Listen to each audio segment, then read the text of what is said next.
twakuoya wendani na gitio na ndikirisha wendo wa ruriri uiguano wa Gikuyu. The Agikuyu elders report that once the tree falls, it signifies something essential, and to many it's something negative. And some even associate it with the fall of leadership or misfortunes. For years, the Mugumo tree has occupied a mythical spot among the Agikuyu, who regard it holy. Some individuals believe that the spirits of the ancestors live in the Mugumo tree. Sababu wakati tulizaliwa na baba Kikuyu na mama Mombi, hii miti ndiyo Kikuyu alikuwa anatolea na madhahibu zake.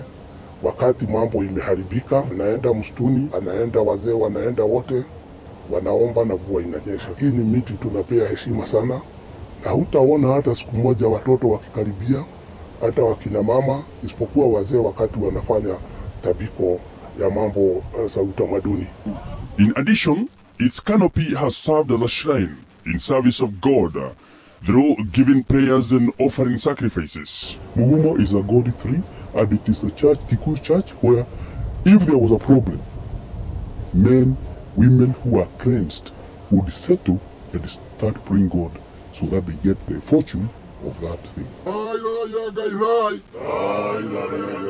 According to the Agikuyu ancestors, God paid attention to their prayers when prayed under the tree.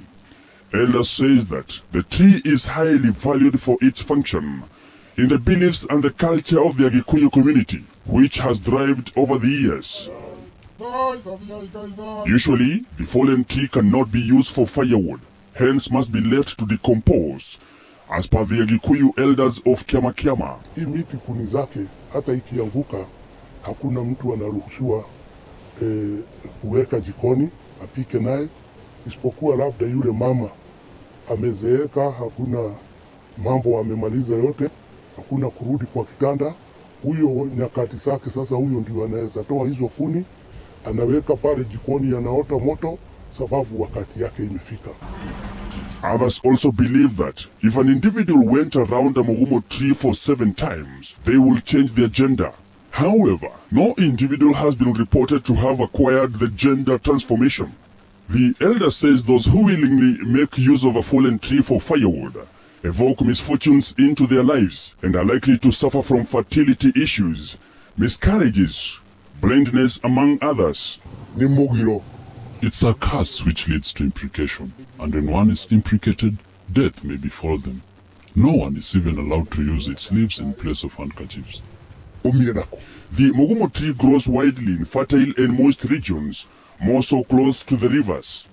People believe it is God who plants the trees. When Gikuyu, the Agikuyu's founding father and Mumbi, his wife, were created, community elders believe they were placed at the Mukuru Wanyagadaga shrine by God. They opted to have the Mugumo and Mukuru trees as their sacrificial trees, passing them down to the resultant generations.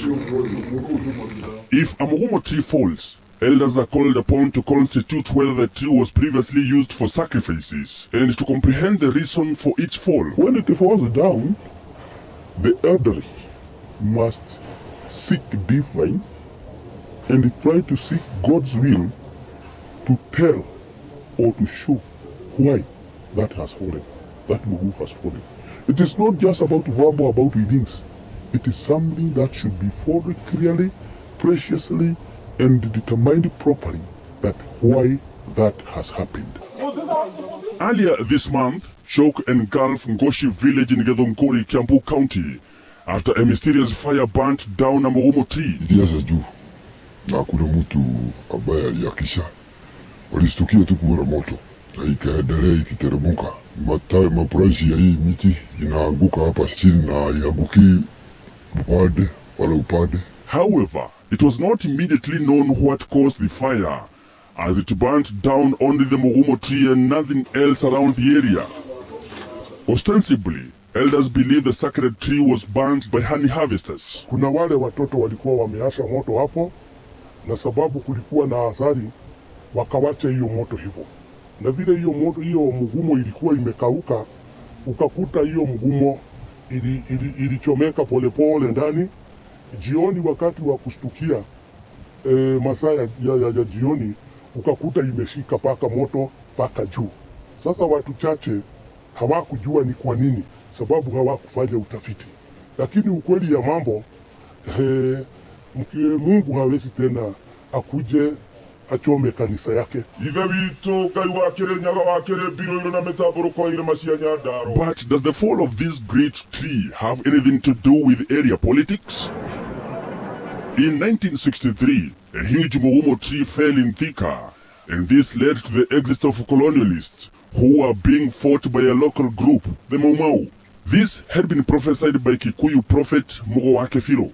When the British colonial government learnt of the prophecy, they built an iron ring around it to prevent it from falling. By that time, we had Kenya Juice, the Dirimo.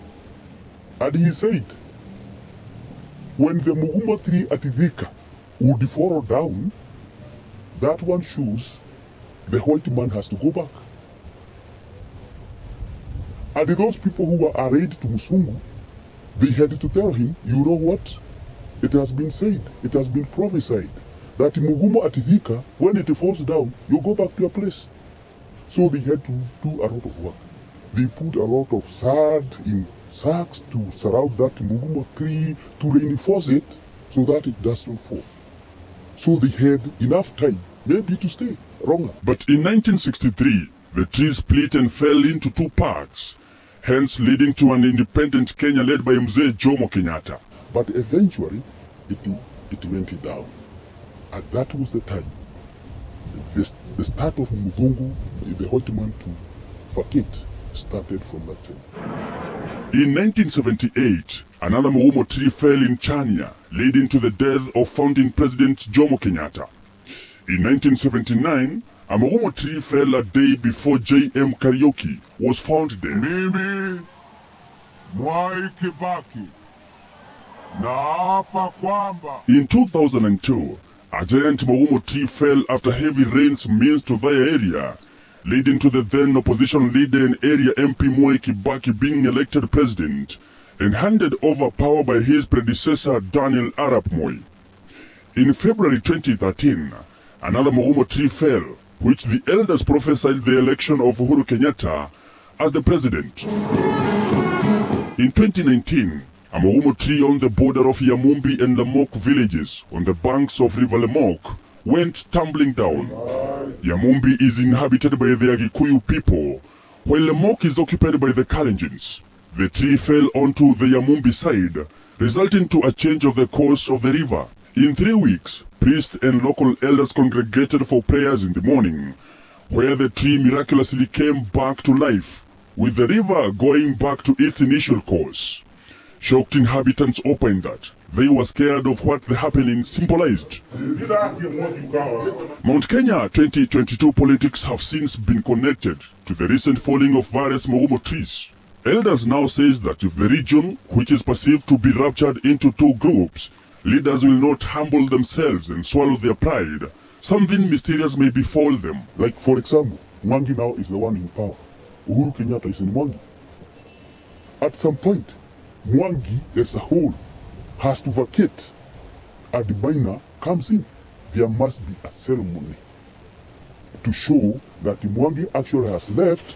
Now we are the miner.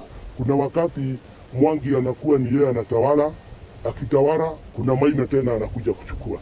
Wakati hiyo kutawala hawa wakimaliza na hawa wanaingia, kuna mambo nyingi sana zinaendaga mbele, hata kuna Mugumo inaweza anguka, na wazee wakienda wajue hapa wakati ya kubadilishana ufalme, Mwangi achukue ama maina achukue, imefika.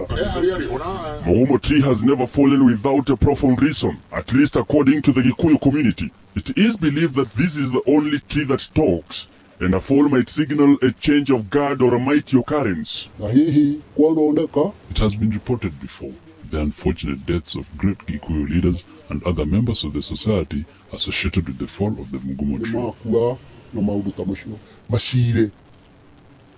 All political, religious, and Gikuyu leaders from Mount Kenya should be called upon to discuss the mysterious happenings, since it might be a warning from God. no kundu rwa gutonina rushya. The trees have a lifespan of up to 500 years, and